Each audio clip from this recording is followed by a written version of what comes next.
Do you wish you could take off and sim more reliably without getting all weebly wobbly down the runway or running into that hangar for the 15th time and wasting all your silver lions? It's a super common problem for a lot of new pilots, you know, especially when you're coming from RB and AB and you're just not very accustomed to using your rudder all that much. It's nothing to be ashamed of. You're not the first, and you certainly won't be the last person to ever struggle with that. I hope today to be able to cover a lot of the issues that are going on, describe a lot of the forces that you're experiencing, and how to properly navigate around them so that you can control your plane with the utmost confidence and keep yourself precision-centered down the runway and be able to take off in any aircraft of your choosing. So, without further ado, I give you Taking Off in Sim. 07, everybody. I want to jump right into it. Excuse my voice. I'm recovering from COVID, so if I sound a little raspy, that's why. I was inspired by this post by Reddit user V5V, who very astutely points out that, you know, there's a lot of very important raw lessons in War Thunder Sim that I don't know how many times I've discussed them. I don't know how many clips I have of them and things like that, but I don't have any comprehensive videos, and there really aren't that many in existence, and there's certainly the ones that are out there are not easy to find. So I'm hoping to correct that today, specifically on this point right here, the importance of rudder on takeoff. Not too in-depth, just get them to bind button, key, whatever, and get them off the ground. So that's what I'm hoping to do today. We're going to jump right into it with War Thunder. See now, here you see I've blown up on my screen here. This is my rudder. So this is full left rudder, this is full right rudder, this is my left brake, this is my right brake. And you can see all those things actuating together. Normally that's much smaller across the bottom of my screen, but for the purposes of today, because of the importance of those rudder controls, I'm going to be blowing those up so that they're very overt for you guys to be able to see. And I pulled myself into a BF-109. This is a BF-109 F4. It's a plane that is very common. It's probably something that's very likely to be used by a new player, and immediately frustrating to that new player for one very simple reason. And that's going to be their misunderstanding of rudder control. So one important thing to remember when you're playing sim and you're coming from arcade and you're coming from realistic battles is you do not have an instructor on board anymore. So any rudder controls that are going on are 100% on you. Now, you may feel like you have a pretty good understanding of when to use the rudder, but if you're very accustomed to arcade and realistic, there may be some more nuanced occasions that you're not as familiar with. One of those is going to be on taking off. And we see this all the time in sim. People get in there, they say, hey, how do I turn on my engine? We tell them, hey, it's I for ignition. And 15 seconds later, we see, you know, the player who just asked that question crash. And then they say, sim is stupid, and they leave, right? Well, if you've been playing arcade and realistic for so long, you're used to just being able to turn on your engine and jam your throttle forward and the plane just goes, right? Well, the reason that that works is because you're in mouse aim and you have an instructor on board, and that instructor is putting in a bunch of rudder control for you to help keep you down the center of the runway. But in sim, there is no instructor, there is no mouse aim. You are 100% responsible for everything. So here's what happens for anybody who just throttles up without actually doing any control inputs. And you can see on the screen, I'm not doing anything with my feet, not doing anything with my brakes. Plane just goes 90 degrees off course and crashes right into a building, right? And people say, oh, my plane is broken. Oh, my controls are broken. Oh, something must be wrong. Now, here's the thing is, it really is just a matter of applying a bit of rudder. Now, to explain a little bit about what's happening here, you'll notice in the BF-109, watch the way the propeller blades spin when I first hit the ignition button. See how they're going clockwise there? The propeller is rotating from left to right, clockwise, right? Now, because the propeller is spinning clockwise, my fuselage wants to spin anti-clockwise. But my fuselage is stuck to the ground, so it can't physically roll. But that energy, it still has to go somewhere. So that energy gets transferred on the rotational axis over to the yawing plane. And the reason is because both the yaw and the rolling axes are very symbiotic in nature. So, one hand sort of washes the other. And we'll get into that a little bit later on with like coordinating your turns and whatnot. But for our purposes here on the ground, you have to understand that because your plane can't roll, but because that energy still exists, that energy has to go somewhere. So that energy gets turned into a veering off course to the left, right? Because our propeller is spinning right, our plane wants to go left. If our propeller was spinning left, our plane would want to go right.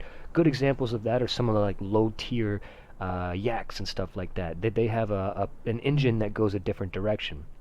Now, you'll see when you fly things like P-38s and B-25s and whatnot, you don't have this problem at all because the prop torque is canceling each other out, right?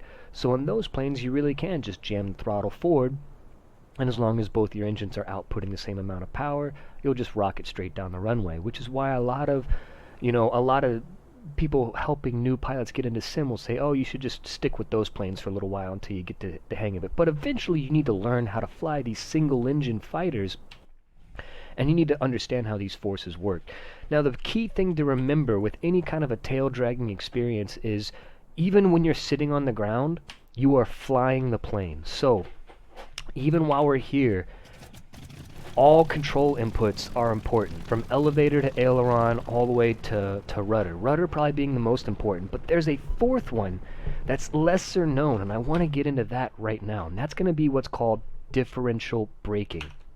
Now, differential braking, you can see here on my screen, is a right brake and a left brake being able to be applied asymmetrically, right? So when we're in a car, we have one brake pedal, right? And when you depress that brake pedal, all of your brakes get applied evenly along all the tires, or in whatever ratio the engineers have figured out, right? But you're not really individually controlling the brakes on each individual tire. You're just applying brakes in general. Well, in an aircraft, one of the primary ways that we steer on the ground is through asymmetric braking or differential braking, and that is basically allowing one brake to be fully engaged and the other brake to be fully loose. So in this case, I would be, applying my right brake, and my left brake would have no application whatsoever, and that would cause my right brake to get stuck to the ground, and I would pivot around, and my left gear would swing around. And we can use that to steer very competently on the ground. Much more so at lower speeds than with using rudder. So what I'm going to do now is kind of just give you an example of steering the plane without using any rudder whatsoever. Right, so I'm just going to hold down the right brake here and apply some power, and you'll notice even though that prop torque wants me to go off to the left, that right brake is going to overcome it, and I can let go of that right brake, apply some left brake, let go of that left brake, apply some right brake, let go of that right brake, and I can just keep going back and forth, and I can zigzag my whole way down the runway. And you can see there's a bit of a delayed effect as the forces need some time to kind of catch up and overcome all that inertia and everything like that. But when you're really low speeds on the ground, differential braking is one of the easiest ways to actually steer your plane. Now you can do it with rudder as well, but the thing is with rudder, so you notice I was doing that at like 30 or 40% throttle. Watch what happens if I do 30 or 40% throttle and I'm trying to use my rudder.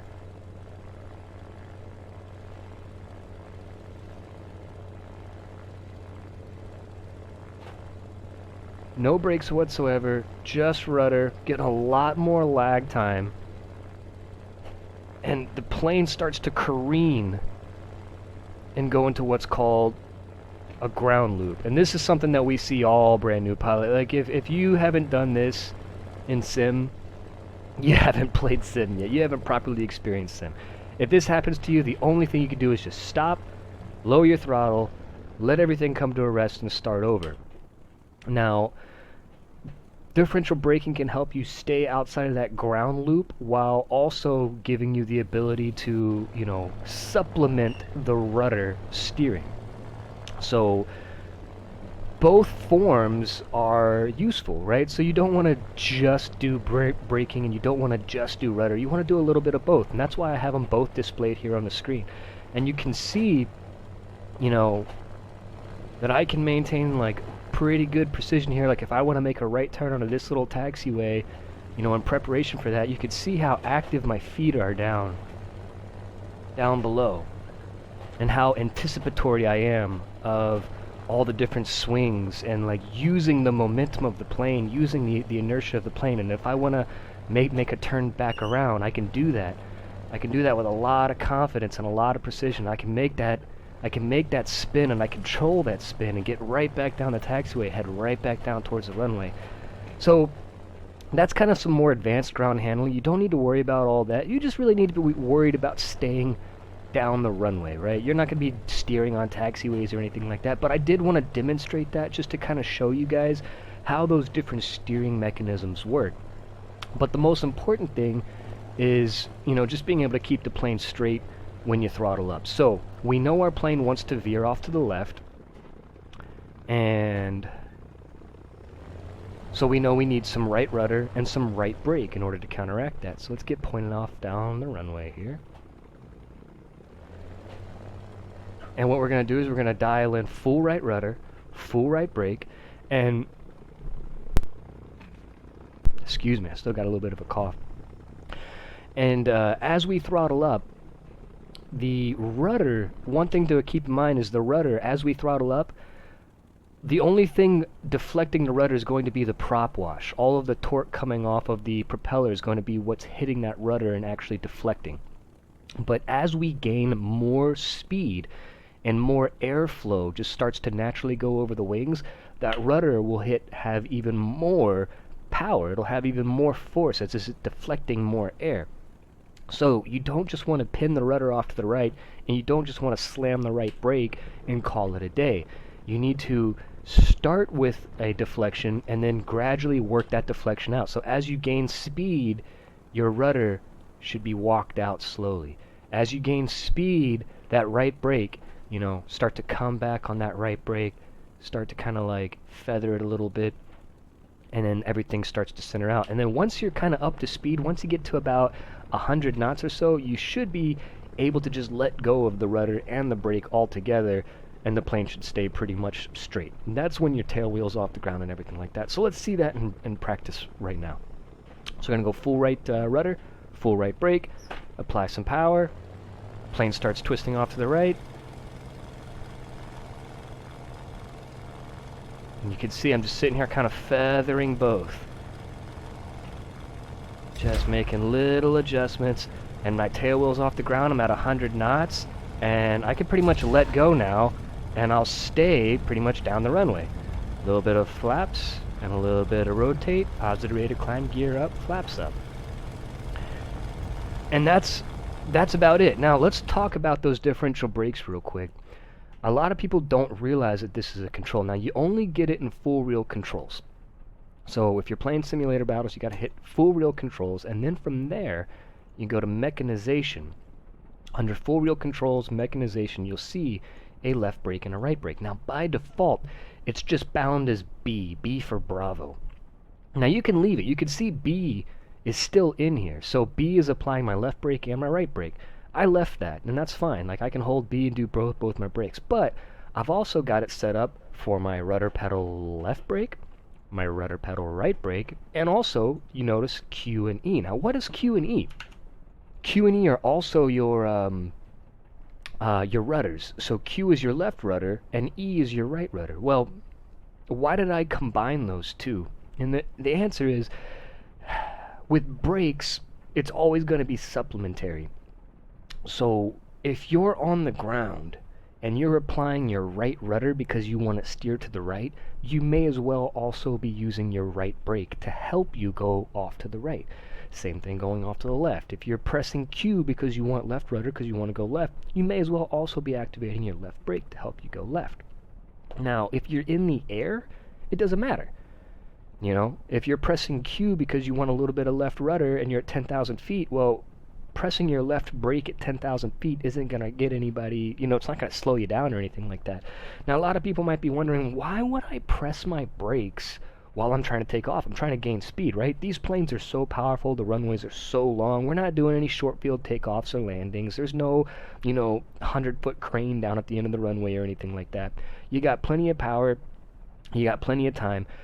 These brakes are relatively weak, and the engine torque will absolutely overcome them. They're very minor forces in the grand scheme of things. So while the brakes will slow you down ever so slightly, they're not really going to interfere with your takeoff operations.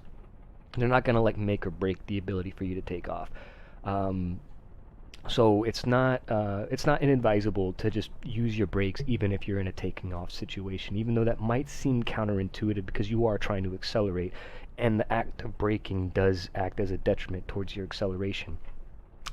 But trust me, you can like even in a normal aircraft, you would supplement, you would supplement your ground steering with a bit of brake pumping, intermittently as is necessary, especially during like gusty situations and things of that nature where your rudder needs a little bit of help. So anyway, guys, that's taking off in a nutshell. Let's go over it one more time without all the flair. So let's look at the BF-109 one more time. We're going to go 0% throttle. Go ahead and start the engine up. Again, we've got right rudder, right brake.